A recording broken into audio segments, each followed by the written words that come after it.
Hi, welcome to Disruptive Doctors Podcast, host called Beyond the White Coat, the podcast that journeys into the heart of healthcare innovation where we peel back the layers of traditional medical field to reveal the stories of doctors who dare to be different. I'm your host today, Dr. Selena, co-founder of Disruptive Doctors. Disruptive Doctors is a platform for doctors to explore all things in healthcare, from diverse careers in healthcare to tech and innovation in healthcare and entrepreneurship, business, and investment in healthcare for doctors. Now, Disruptive Doctors is on a mission to help doctors impact healthcare on a larger scale. Now, before we begin, I'd like you guys to do me a huge favor by subscribing to our channel so that we can continue to deliver amazing content to you on doctors who are impacting healthcare in different ways. Now, today, we're joined by a special guest, Dr. Raj Reghu, who is the clinical scientist with AbbVie in the United States. Thanks for joining us, Dr. Raj. Hey, Selena. Thank you for having me. Okay, Raj, maybe you can start by telling us a little bit about your story, your backstory, what made you decide to pursue medicine, and your journey until, your whole medical school journey. Sure. Maybe you can probably tell by my accent, but I was actually born in Malaysia, and my family actually migrated to the States when I was quite young. Shortly after high school, I really wanted to pursue medicine. Science has always been a passion of mine, and, making a better life as a family of immigrants has instilled. So what I did was, because of the high costs, and I was still not a citizen, so it was hard to get school loans and things like that. I had a family member from Malaysia go to study medicine overseas. So that's kind of how I landed up in Russia. I was there about 6.5 years. And after studying in Russia, I joined the Malaysian batch back to going, studying and working in Malaysia. I entered housemanship, and within the first rotation, my green card that we applied for, a decade ago came through. So the timing was a little bit different, but eventually I migrated back to the States in about 2012, where I've been ever since. So in 2012, I tried to get into residency, which is a process of entering into kind of like housemanship in Malaysia. So you have to go through a certain testing, which I've completed and passed, certain trainings, and then you kind of apply once a year for certain allotted spots. So if you don't make it that first year, you're going to have to restart and do it again. So I did a couple of rounds, and that kind of unable to get into residency. In that the USMLE? The USMLE is the test. They call it the boards. So the board exams are taken by everyone, including U.S. graduates. So the USMLE is one part of getting into residency. You have to have gone through an accredited med school. You would have to pass your USMLEs 1 or 2. There's 3 parts. And then usually people come in with from overseas with other credentials to kind of make them stand out, because like I said, there's certain spots open. It's not one of those things where, everyone can enter and they'll be able to find spots around the hospitals in the U.S. So if I heard you correctly, you're saying that even though you've passed your USMLE, it doesn't mean that you get a job or yes. program in US to become a doctor. Exactly. Because there are only a handful of spots, essentially, you're competing with the U.S. graduates, and then everyone that's coming into the States applying for those, remainder spots. So it's very competitive. And I knew that coming in. I actually did all my USMLEs and boards while I was studying, because that was kind of my end goal, is to get into residency in the U.S. So I even though I had a game plan, prepped everything out, passed my exams, did all the extra work that I could to stand out as an applicant, it was still pretty difficult to get in. Wow. So, for us, Malaysians here, we think that, maybe becoming a doctor abroad would be greener pastures. You get training programs, you get to get into all these hospitals easily, but it seems like that's not the case. So do you know what's the percentage for international graduates to get into, a residency program in US? I can get that information probably after the call, but it's not as high as someone would think. Even for the US graduates, you would think that 100% get in. It's actually less than that. It's not a guaranteed spot, even for the US graduates. So again, it's the number of spots is the limiting factor, and then you're competing against 1,000 people for maybe one spot in a hospital. There's only a certain number of residency hospitals per state across the 50 states. So it's not like, they're popping up, another hospital right down the street, So it's a very controlled system of residency spots. Wow. All right. So now you're in AbbVie. Tell us about this journey. I know you tried a lot of different jobs before you finally landed this one. So what was the journey like? Yeah, it was, once I failed to get into residency, it was a period of my life, like trying to figure out what can I do with my degree here. So it landed me in certain things. So one of them was, I worked under a physician running her office, clinical practice. Another job that I did was as a clinical research coordinator at a VA hospital. VAs are veterans. So it's a veteran hospital. And that actually landed me into getting connections and, building some networkings that allowed me to get into the pharma industry. It's a bit difficult to get in if you don't have, much background or experience. But, these previous experiences actually helped me get into where I am today. Okay, can you a bit about the clinical coordinator job that you had? Like, because here, we don't have we were not trained or taught of the many various opportunities where you can actually utilize your medical degree. So can you share a little bit about that clinical coordinator job? Yeah, it was actually something I never heard of when I got in. It happened by circumstances that was actually out of my control. I was working under a physician to get some publications to help with my residency. And that particular physician had a coordinator under him running clinical trials for a big pharma company. So the coordinators are kind of like the soldiers for the clinical trials. They're the ones who's collecting data. They're the ones who's organizing everything that the clinical trial is requiring in order to, make sure it's a successful trial. So after I found out that he was leaving, and again, I didn't know what a coordinator was. I was just, desperate for any job. So he got me into this position as a coordinator, and that's kind of where I learned about clinical trials, how to conduct them, what kind of pharma companies are doing these kind of trials. I was working on several across the VA hospital, the Veterans Hospital. So that's kind of like where I landed. It was pretty much by, again, networking. It's really important to not be vulnerable, but open yourself up for opportunities because in a clinical space like, med school and working in a hospital, you don't see all of these different avenues. Okay, like how long were you struggling to find something after you completed your USMLE, you tried to apply for residency? Like how long was the struggle It took a few years. Let's say so I got in about 2012 is when I migrated.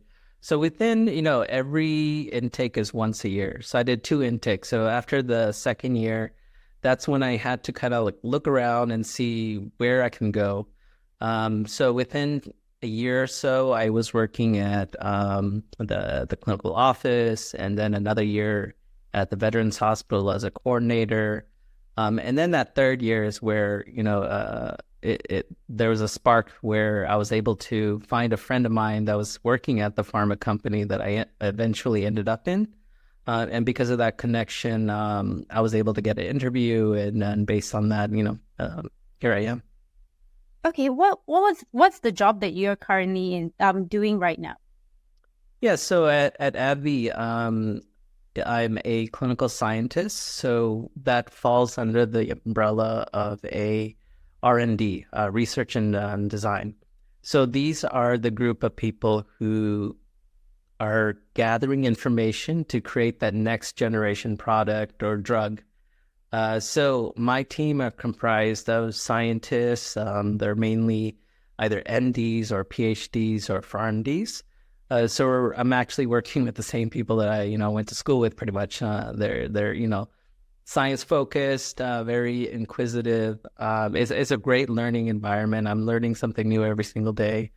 Working under a great organization. It's a large company, but it's nice to kind of go back to my original fundamentals of, being in science and learning new things and helping people, but in a different way than I traditionally thought I would be ending up as. Well, I actually like that concept that you said that you could continue to, go back to your roots, what you enjoyed, which was the science of it. And the other part was how you can still help people, but in a different context. Yeah, I mean, the products that we develop are affecting hundreds or millions of people. So it's you see a large impact that you make working in places like this, and obviously it's not an apples to apples comparison from clinical work, but again, it's that feeling of wanting to help and just trying to do what you did in the beginning. Okay, was there any stigma? Like, did you feel any internal conflict or any stigma from your family? Because, you went to medical school, Yeah. you did USMLE, you're a doctor, but you're not treating patients. Yeah, I think I initially had that because I went to school overseas with an international group, including, all of Southeast Asia, so Indians, Malaysians, Middle Eastern. So we always had that mindset is you go to school, you work as a doctor, you come home and, repeat. So when I, unable to get into residency, it was a bit of turmoil figuring out like, what do I do? And I didn't have a lot of, close friends that are in the same position as I was. I mean, I would love it if I had something like your company, like Disruptive Doctors, where we can branch and lean on to other people and see what they're doing, and get some advice. So, I mean, I'm a big advocate of just trying to network and, belong in an organization like yours to really help you grow into things that you've never seen before. Because that's how I was able to succeed to where I am right now is just pretty much by other people helping me. Well, yeah, I mean, to go far, you have to go as a team, right?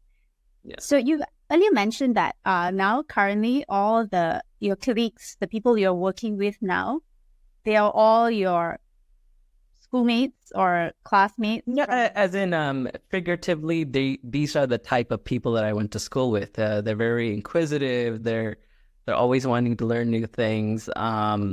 Technically speaking, they are doctors. Either they came straight from university or they did practice and then they got into the pharma industry. I have a lot of my organizations are filled with people who have clinical practice experience, but pivoted and went into the pharma industry. So are there many doctors in the US that do this? Or is this something out of the norm? I've been in the industry for about 5 years. So based on my experience, I feel like it's a growing industry that is attracting I wouldn't say just doctors, but just people who have come from untraditional backgrounds. So it's not like a set criteria of who ends up in pharma. I see a lot of people with interesting stories and background, but the common theme is, they're very inquisitive. They want to help. They want to excel in both their careers, but other people as well. But Yeah, it's I see a lot more MDs coming in as well. The nature of clinical work maybe not as appealing as it used to be. And the industry is, growing so fast. It's a huge company, and the benefits that comes from working with the well-known companies there as well. So I think that's also attracting a lot of talent into this field. Okay, what do you think, what would you say is the most important thing for a doctor to succeed in this industry, in pharmaceuticals? I think those are the same characteristics of what makes a good doctor. I mean, if you thought of people that you worked with, and your mentors, or or maybe a colleague, those same characteristics carry over to this field or in R&D, especially in the pharma side. So as long as you work hard, again, you're inquisitive, you're asking the right questions, you want to help, the end goal is to, help as many people as you can. And working with others, that's probably one of the most important thing, is that you can be the smartest guy in the room, but if no one likes you, no one's going to work with you, right? So all of these factors that we already have built in working in med school, going through med school, studying, working in the clinical industry, that it just translates so well, going into the pharma industry. Okay, so for doctors who are thinking of transitioning, right, from their clinical practice to a non-clinical career like yours, like into the pharma industry, so what would you say, what would you advise the young doctors? I would say, I think first it's like just believe in yourself, because it was really hard to make that shift from I'm going to be a doctor working with patients to I'm going to be going out in a field that I don't know anything about. So I think the first thing is like believe in yourself, and two is leverage the people around you, disruptive doctors or organizations that kind of just help other people out going through the same motion, because you're not alone. I thought I was the only one getting in, but when I have been in this industry for a while, there's almost everyone that I meet has a similar background like me. They started in one direction and ended up somewhere else, and they're happier for it too. So it's believe in yourself, leverage your connections, and also be open-minded, because there's opportunities out there, but you just don't how do you say, don't close the doors just because it's uncomfortable or you don't know anything about it. Just be open-minded. Okay, well, I think our journey is almost similar, because being an entrepreneur, starting a business is the last thing I wanted to do. I remember I was so focused. I thought I was going to be an intensivist. I remember telling a colleague of mine that, because he was doing business on the side, and I'm like, what would you do business? It's so boring. It's medicine is so interesting. That is the way to go. So 5 years on, if I'm going to see him again, this is going to be like such an interesting conversation, because he was thinking of getting into business, but now he's a specialist. He's an NS specialist, but now I am no longer practicing, and I'm in entrepreneurship. So yeah, this is definitely something I did not see coming. And I like how you said that things are dynamic. Sometimes what you want may not be where you end up, and that's okay. And be open-minded to accepting change, and just pivoting, changing your sales, having a new plan, going ahead with it. So I can see that you did all of that. Yeah, and probably something I would add is, always try to upskill, learn new things. Again, I went through your website recently, so I just noticed a lot of things that people can actually learn for free, by the way. And that's also another tool that maybe it doesn't come to mind easily as a former physician, because you're always like, okay, I need to learn ABC, this paradigm and this diagnostics and blah, blah, blah. But if you get out of your scope a little bit and see what else is for people doing, then maybe that also will help. But long story short, just learning to upskill yourself and is always going to be beneficial, especially if you're going into another industry. What was the one skill that you had to pick up?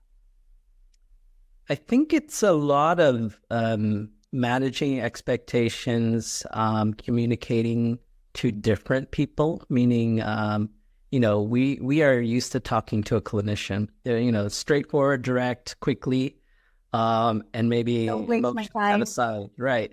So I think in business in general, it's a lot of communications, but it's also, you want to convey what you want to do, but at the same time, there's a certain way to do it. There's a certain way to talk. There's a certain way to act. And that's really important when it comes to the business side of the life. So that's probably one of the things that I had a little bit of hard time dealing with in the beginning, because that's something I'm not used to. But, training, experience, time, all that will, help you get to those things. Actually, I do agree with you, regarding this communication part, because when you're in a hospital, you talk to patients and they have no choice. The patients have no choice. They are in a desperate situation. So you come in, I'm a doctor, so I just do whatever I want, right? I speak however I want. And you don't think about how what you say affect the other person. Right. For you, it's just, I just want to get my job done. So I have heard a lot of complaints from people who were on the receiving side. Like after I left medicine and I started interacting with the common public, people are complaining about how doctors have no empathy, and the communication is so it's so brash, it's harsh. It's straight to the point. It could cut you like a knife, but I agree. It's, even I've seen the hospital system in several countries, US and Malaysia. And even though they're quite different in some aspects, the bottom line is like, if you do not make that person feel heard, or, you're not listening to their needs, however good doctor you are, it's probably, they're not probably going to go back to you. And they're probably going to have a negative attitude, and it's a cycle. It's really important to just have that good communication skill, but at the same time, like, learn how to be a human when you're interacting with other people. And that translates so well in this industry. Okay, how has that helped you? This new way of communicating and managing expectation. How has that helped you in your current career in the pharma industry? It helped me slow down, because the thing that's really different about working in a corporate environment versus the hospital is whatever I need that day, it's not life critical. Like if I miss it, it's, if I was a physician, I might hurt someone, or, something really bad could happen right away. But if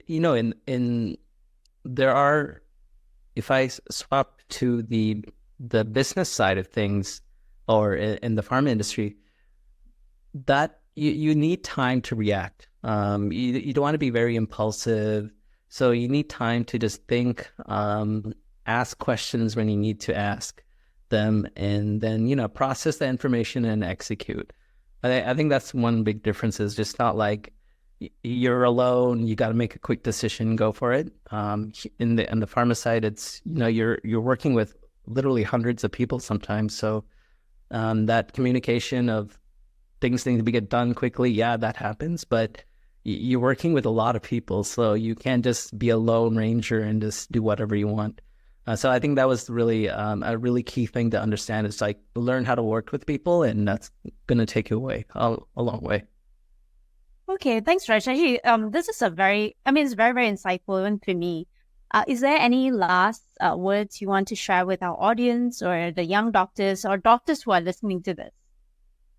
Yeah, looking back when I first started and migrated back to the country, it's just, something I repeated before is just believe in yourself and know that you're not alone. There's a great group of people around you, and that's how you got through med school. You went through clinicals, the space. So there's always family, friends that are around you. Just don't forget to include them when you're having this big transition in life, because that could actually make it easier to do so. The importance of working with organizations like yourself. There's people that's gone through this, so why not leverage their knowledge? You're probably going to be saving a lot of time. I know I would save a few years if I had a company like yours to kind of have that people and that mindset of we've done this, this is how you want to do it, all of that. And then, just leverage, open, how do I say it? Be open-minded, open to new opportunities. So what you think now might be totally different in 2 years' time. So just be open to opportunities and just go for it. Okay, thanks, Dr. Raj. Now that wraps up another episode of Post Call Beyond the White Coat. A huge thank you to Dr. Raj Reghu for sharing his inspiring story with us today. How doctors can continue to impact healthcare in many ways. So, guys, Dr. Reghu did mention about the Disruptive Doctors community. So be sure to become our premium member and be part of the Disruptive Doctor community, and follow us on your favorite podcast platform for more stories like Dr. Raj. So join us the next time as we continue to go beyond the white coat. This is Dr. Selena from Disruptive Doctors signing off.